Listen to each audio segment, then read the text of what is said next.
gudoomiyaha gobolka Nugaal taliyaha qaybta booliska gobolka Nugaal iyo gudoomiyihii hore ee degmada Buurtinle ayaa si wada jir ah u kormeeray qaybaha uu ka kooban yahay saldhigga cusub ee degmada Buurtinle sidoo kale waxa ay warbixin ka dhageysteen taliyaha ciidanka booliska degmada Buurtinle Saciid Cabdi Kurtun taliyaha qaybta booliska gobolka Nugaal Cabdi Xamiid Maxamed Dirir ayaa sheegay in booqashadan tahay midiisa ugu horeysay ee uu kurgalayeen sida uu shaqeynayo saldhigga cusub ee degmada Buurtinle halkan waxaan ku nimi wafti balaaran haddana meesha waxaan ku taagnaa aniga iyo barasaabkii gudoomiyihii hore degmada Buurtinle iyo taliyada saldhigga iyo ku-xigeenkiisii meesha hadda aan ku suganahay waa saldhiggii Buurtinle waa markii ugu horeysay oo intii aniga aan joogay qaybta kormeer aan ku tago meelaha aan xukumo Buurtinle aan ka bilaabay waa u jeedaan saldhiggu aad buu qurux badan yahay u maleynaayo inuu ku yaalo magaalooyinka kale saldhig noocan waxaan markaa aan aad u fiirinayna xaaladiisa iyo qaabka uu shaqeeyo iyo ciidanka jooga aad iyo aad wayna ugu fiican ciidanka jooga ciidan tiro leh oo aad u shaqeynaya weeye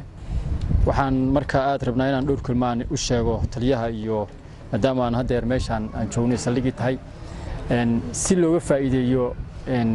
ciidanka meeshaan jooga degmada in iyaga taliyaha iyo saldhigga iyo gudoomiyaha degmada haddii ilaahay ma wada shaqeyn yeeshaan si magaalada horumarkeeda iyo looga shaqeeyo iyo maartay amnigeeda saldhigana si fiican loo dirdirgeliyo si waajibaadkiisa u qabto waa saldhig aad u qurux badan si fiican loo dhisay hadda wixii saa loogu dhisay in dalka loogu shaqeeyo loo dhisay ma aha albergo ma aha intii la seexdo laga soo toosiyo maartan dadka wax loogu qabanin marka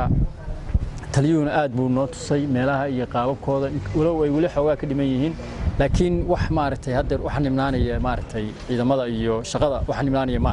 u dhameystiran yahay insha Allah waana dirdirgelin doonaa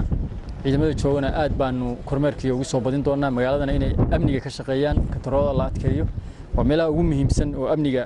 ama caasimadda laga ilaalin karo waa Buurtinle in maartay haddii habacsanaan jirteen ee habacsanaanta laga saaro waan u yimi katarooda la adkeeyo kormeerkana waa ku badin doonaa la xisaabtan dhanna waa imaan doonaa insha Allah annaga iyo ciidanka iyo maartay joogteyn doona saraakiishaba marka intaas aan ku soo koobaya